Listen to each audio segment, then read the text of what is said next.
दर्शकों नमस्कार। आज के इस कार्यक्रम में आपका बहुत बहुत स्वागत है। दर्शकों, चाहे बच्चे हो, नौजवान हो या फिर बुजुर्ग, हमें से प्रत्येक व्यक्ति सदैव स्वस्थ रहना चाहता है। और स्वस्थ रहने के लिए पोषण कितना जरूरी है, पौष्टिक आहार कितना जरूरी है, इसी की महत्ता को समझाने के लिए भारतवर्ष में प्रत्येक वर्ष 1 से लेकर 7 सितंबर को मनाया जाता है राष्ट्रीय पोषण सप्ताह के रूप में।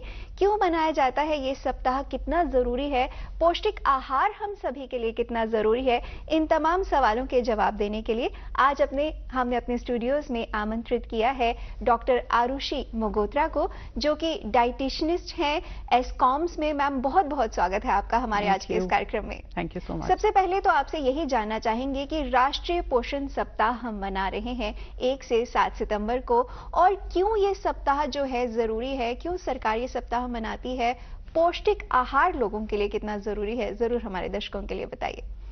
तो ये नेशनल न्यूट्रिशन वीक, जैसे आपने बताया कि 1 सितंबर से लेके 7 सितंबर तक हम मनाते हैं।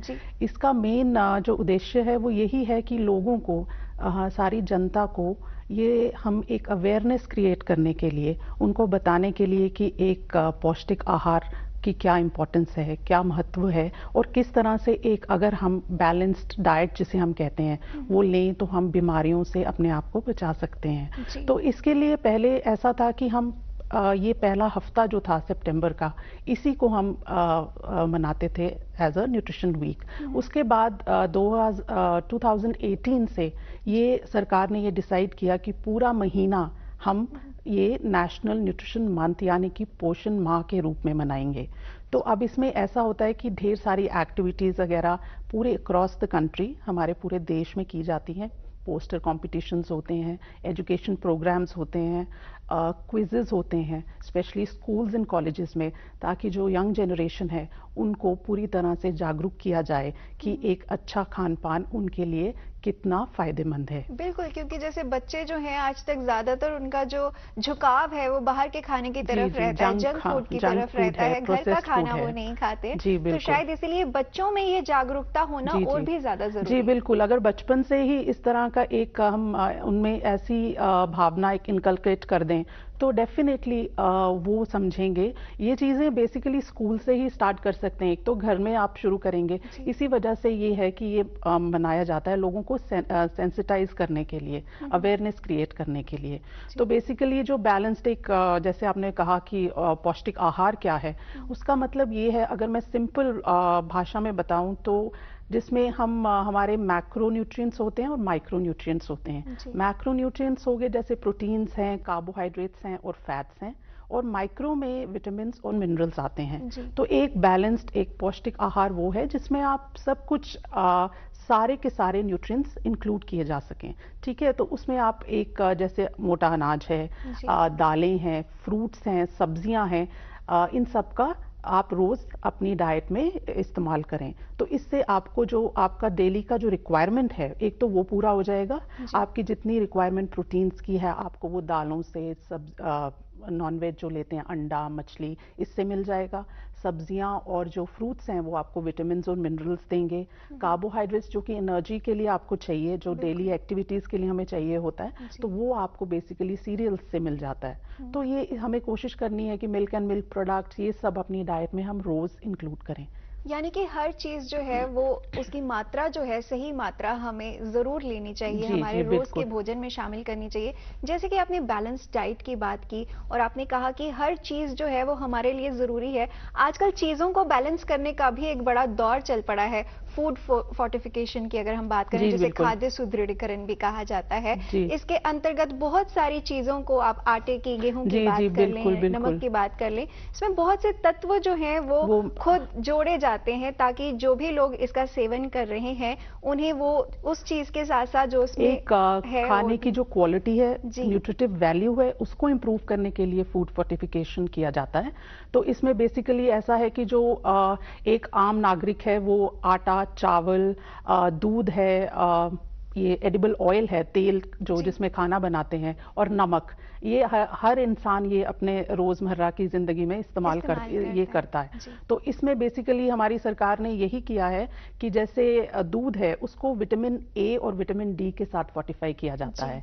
आटा और चावल ऐसी चीज है जिसे आयरन और फॉलिक एसिड और विटामिन बी के साथ फोर्टिफाई करते हैं, ताकि इन चीजों की जो डेफिशिएंसी है वो लोगों में ना हो। अब नमक सबको पता है कि आयोडाइज नमक हम लेते आए हैं शुरू से, बट अब उसकी डबल फोर्टिफिकेशन होती है। इसका मतलब उसके साथ आयोडीन के साथ साथ आयरन का भी इस्तेमाल किया जाता है। तो बिल्कुल इसी तरह से एडिबल ऑयल में जैसे मैंने बोला उसमें भी विटामिन ए और डी का इस्तेमाल किया जाता है। और मैं ये भी बताना चाहूंगी लोगों को कि आप जब भी आप आटा लेने जाते हैं या नमक लेने जाते हैं, अगर आप उसमें देखेंगे तो उस पर एक प्लस एफ करके एक साइन उस पर लोगो सा होता है। अगर आप वो देखेंगे तो इसका मतलब ये है कि ये जो पर्टिकुलर फूड प्रोडक्ट है दैट हैज बीन फोर्टिफाइड, तो वो एक क्लियर इंडिकेशन होता है। तो कोशिश करनी चाहिए कि सबको, जैसे हम बोलते हैं कि नमक हमेशा इतनी, आपने एड्स भी देखी है कि आयोडाइज नमक ही लीजिए, इसी तरह से आटा और जो चावल हैं वो हमें ऐसे फोर्टिफाइड ही इस्तेमाल करने चाहिए। आरुषि, बहुत सारे लोगों की ये धारणा है कि जो भी ये मैन मेड फूड फोर्टिफिकेशन है इसके दुष्प्रभाव हमारे स्वास्थ्य पर भी हो सकते हैं,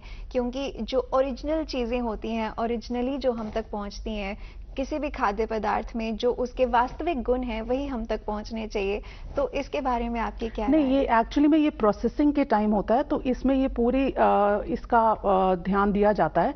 तो ये गवर्नमेंट पूरी तरह से उस तरह से देख के ये किया जाता है, तो इसमें कोई भी नुकसान नहीं है। इनफैक्ट इसमें फायदे ही फायदे हैं, क्योंकि जो विटामिन डिफिशिएंसीज हैं वो यहाँ से कवर हो जाती हैं। और हम और चूज भी वो ही 4-5 मेन फूड प्रोडक्ट्स किए गए हैं जो कि हर आदमी आराम से एक तो खरीद लेता है और वो उसकी डाइट में इंक्लूड कर सकता है, क्योंकि चाहे वो गरीब से गरीब, हाँ बिल्कुल, अगर हम कुछ ऐसा एग्जॉटिक किसी फूड को अगर हम फोर्टिफाई करें तो वो हर एक की पहुंच के में नहीं है वो, तो इसलिए ये आटा, दाल, ये चावल हैं, जैसे दूध है, तो ये इसीलिए तो इसका फायदा ही है। विटामिन, इससे क्या होता है कि विटामिन डेफिशिएंसीज जैसे मैंने बोला वो कवर अप हो जाती हैं, और साथ में न्यूट्रिटिव वैल्यू जो है खाने की, जो भी उस पर्टिकुलर फूड प्रोडक्ट की है, वो इंक्रीज हो जाती है। यानी कि कुपोषित जो लोग हैं या फिर कुपोषण की जो संभावना है हम कह सकते हैं कहीं ना कहीं इसके जरिए थोड़ा बहुत काफी हद तक, क्योंकि हमारी कंट्री वैसे ही काफी मैल नरिशमेंट में काफी हमें पता ही है आपको मैल न्यूट्रिशन कितना यहाँ पे है, तो उस वजह से डेफिनेटली ये हेल्प करता है। जी, एक और चीज आपसे जरूर पूछना चाहेंगे, क्योंकि सरकार ने इस पूरे वर्ष को ईयर ऑफ मिलेट्स जो है वो घोषित किया है। मोटे अनाज को लेकर लोगों के प्रति, लोगों में जागरूकता बढ़ाने के लिए ये किया गया है कदम। तो ये कदम कितना सार्थक है और लोगों को इसके बारे में जागरूक करने के लिए और कौन कौन सी चीजें जो हैं वो की जा रही हैं और की जानी चाहिए भी? एक तो ये इंटरनेशनल ईयर ऑफ मिलेट्स है, तो अब ऐसा है कि पहले अगर आपने देखा होगा गांव के लोग यही बाजरा, ज्वार, इसका इस्तेमाल, रागी, इसका इस्तेमाल करते थे, बाजरे की रोटी खाते थे। उसके बाद अब सारे लोग, इनफैक्ट गांव में भी अब आटे वगैरह का इस्तेमाल ज़्यादा होने लग गया है। मोटा अनाज जो मिलेट्स हैं, इनके बहुत सारे फायदे हैं। एक तो ये कार्बोहाइड्रेट रिच होते हैं, आपको इंस्टेंट एनर्जी मिलती है। इसमें विटामिन और मिनरल्स काफ़ी प्रचुर, मैं बोलूँगी मात्रा में पाए जाते हैं। स्पेशली आयरन है, मैग्नीशियम है, फास्फोरस है, जो कि आपकी हड्डियों के लिए अच्छा है। अब ऐसा है कि एक तो हमारी अर्बन पैलेट्स ऐसी हैं कि हमें आदत नहीं है मोटा अनाज की, तो मैं ये बोलूँगी कि एकदम से हम अपनी चेंज नहीं कर पाएंगे, बट ग्रेजुअली इसको हमें अपनी डाइट में इंक्लूड करना चाहिए। डाइजेशन के लिए, डाइजेशन का वही मैं बोल रही हूँ, अर्बन पैलेट्स और स्टमक्स ऐसी हैं कि हमें थोड़ा टाइम लगेगा, तो इसलिए हमें स्लोली एंड ग्रेजुअली इसे अपनी डाइट में इंक्लूड करना है। और in the form of powder form में, जैसे आप आटे में मिक्स कर सकते हैं। रागी एक बहुत ही अच्छा, it's the richest source of calcium, तो आप वो अपनी उसमें मिला के ले सकते हैं। लोग इडली, डोसा बनाते हैं।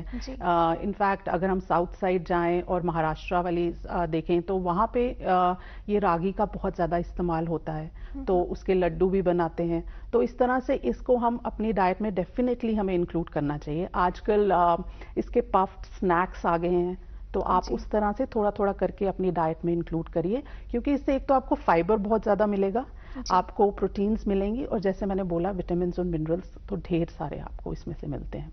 यानी कि थोड़ा थोड़ा करके हम इन चीजों को अपनी जो दिनचर्या है, हमारा जो रोज का भोजन है, उसमें हम थोड़ा थोड़ा इसमें ऐड कर सकते हैं। बैलेंस डाइट की आपने बात की थी, हमारे दर्शकों के लिए जरूर मैं चाहूंगी कि आप एक बैलेंस डाइट का उदाहरण जो है वो छोटा सा दे दें कि क्या क्या चीजें जो है वो हमें दिनचर्या में जो है अपनी जरूर शामिल करनी चाहिए। बैलेंस डाइट अगर मैं आपको बताऊं तो एक मैक्सिमम हमारी होता है कि जैसे हमारी जो कैलोरीज हैं, अगर किसी की डेली रिक्वायरमेंट एग्जाम्पल के तौर पे अगर 2000 कैलोरीज हैं तो वो कैसे हमने पूरा करना है, हमें हम जनरली सबको यही बोलते हैं कि मैक्सिमम आपका 60 to 65% जो आपका डाइट है वो कार्बोहाइड्रेट से आना चाहिए। मतलब जो मोटा अनाज है, सीरियल्स हैं, यहाँ से 15% के करीब वो आपकी प्रोटीन इनटेक होना चाहिए। अगर आपको ये एक नॉर्मल इंसान के लिए, अगर किसी को कोई मेडिकल कंडीशंस हैं या किसी वजह से वो नहीं ले पा रहे हैं, उनका थोड़ा डिफरेंट होता है, बट अदरवाइज इतना। और 5 से 10% के करीब आपको फैट्स का इस्तेमाल करना है, क्योंकि फैट्स भी बहुत ज़रूरी हैं। ऐसा नहीं है कि फैट फ्री डाइट खाएंगे, क्योंकि गुड फैट्स भी होती हैं और बैड फैट्स भी होती हैं। तो गुड फैट्स इसलिए चाहिए ताकि आपकी फैट सॉल्युबल विटामिन हैं जैसे विटामिन ए, डी, ई के, इनकी एब्जॉर्प्शन के लिए। अदरवाइज बाकी सारे बहुत सारे बेनिफिट्स होते हैं, तो इसलिए आपको वो भी इंक्लूड करना है। तो एक अगर मैं आपको एक सैंपल के तौर में अगर डाइट बताऊं तो उसमें ये है कि ब्रेकफास्ट में कोशिश करनी चाहिए कि आप दलिया या मोटा अनाज जैसे हम बात कर रहे थे उसका कुछ लें, साथ में फ्रूट्स ले सकते हैं। ब्रेकफास्ट जो है that is the most important meal of the day, तो ब्रेकफास्ट कभी स्किप ना करें, तो अपना नाश्ता करें। उसमें अगर हम शायद बाजरा या इस तरह की चीजें बिल्कुल वही मैंने तो वो भी शायद पाचन में अच्छी रहेंगी, क्योंकि सुबह के समय जो खाया जाता है कहते हैं वो जल्दी और आप अपने काम पे भी फोकस कर सकते हैं, कॉन्सेंट्रेट प्रॉपर कर सकते हैं। उसके बाद एक मिड डे में भी थोड़ा हल्का सा आप कोई फ्रूट्स ले सकते हैं, सैलेड्स ले सकते हैं, स्प्राउट्स एक अच्छी ऑप्शन रहती है। लंच में मैं ये बोलूंगी कि सैलेड का इस्तेमाल जरूर करिए ताकि फाइबर की रिक्वायरमेंट आपकी पूरी हो। बाकी आप चपाती खाते हैं, राइस खाते हैं, दाल, सब्जी, इसका इस्तेमाल करिए। दही एक ज़रूरी है आपके लिए, तो आप मिल्क एंड मिल्क प्रोडक्ट्स भी इंक्लूड कर सकते हैं। रात के खाने में भी आप चावल, चपाती, दाल का इस्तेमाल करिए। जो नॉन वेज है वो फिश, चिकन का इस्तेमाल कर सकते हैं। शाम को दूध का इस्तेमाल करिए। तो कोशिश यही करनी है कि आप मैक्सिमम जो सारे फूड ग्रुप्स हैं हमारे, तो उनमें से आप अपनी डाइट में डेफिनेटली कॉन्शियसली सोच के आप अपनी डाइट में इंक्लूड करिए। यानी कि हर वस्तु जो है उसका एक अपना महत्व है और पोषण की दृष्टि से भी अपना एक महत्व है, तो हर चीज हमें जो है अपने दैनिक भोजन में जरूर शामिल करनी चाहिए। डॉक्टर आरुषि मगोत्रा, आज आप हमारे स्टूडियोज में आई, आपने इतनी अच्छी पोषण के विषय में हमें जानकारी दी। आपका बहुत बहुत शुक्रिया स्टूडियोज में आने के लिए। Thank you so much. Thank you. तो दर्शकों, आज हमने राष्ट्रीय पोषण सप्ताह के विषय में बात की डॉक्टर आरुषि मगोत्रा से। अगली बार फिर किसी विषय के साथ आपसे फिर मुलाकात करेंगे, तब तक के लिए दीजिए अनुमति। नमस्कार।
जब आजाद हिंदुस्तान के सपने ने जन्म लिया।